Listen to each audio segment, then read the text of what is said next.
OK, some breaking news now from Ukraine, and the Interior Ministry says 5 people have been killed and 37 wounded in a Russian missile strike on the Ukrainian city of Chernihiv. With me now to discuss this is military analyst Sean Bell. Breaking news here, Sean, what do we know?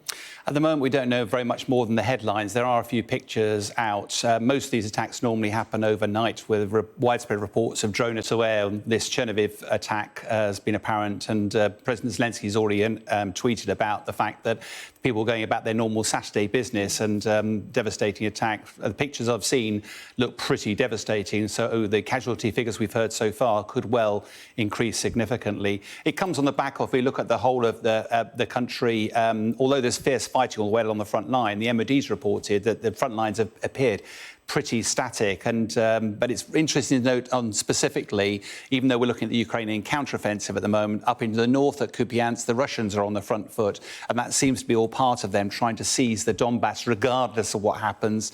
And then down to the south, to the east of Zaporizhzhia, the main front line of the fighting, where there's loads and loads of layered defences. Ukrainians have made some progress around Robotyne there, and although it's painfully slow with massive casualties, it does appear they've made their way past the minefields, and if they have, we might expect to see some progress, significant progress, in the days and weeks ahead. OK, moving on then, in Washington, they've been casting some doubt, I hear, over the counter-offensive. How much can we read into this, then?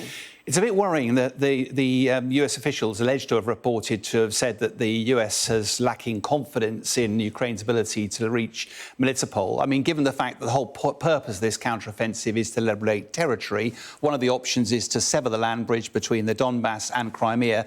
Melitopol is a key target. Now, although this US official only commented off the record, in reality, it probably reflects a wider concern from the international community, because the metrics of success for Ukraine are not about ammunition fired, it's not about tanks destroyed or even casualties, it's about territory gain. 10 weeks into this counteroffensive, there's not been much progress, and the next 4 to 6 weeks will be absolutely crucial. OK, so how crucial then are these F-fighter jets? We spoke about this a bit yesterday, but, I mean, how quickly can troops fly them?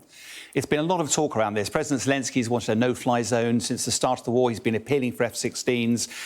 The two objections that currently exist, I mean, some of the nations have said they would train the pilots. That started.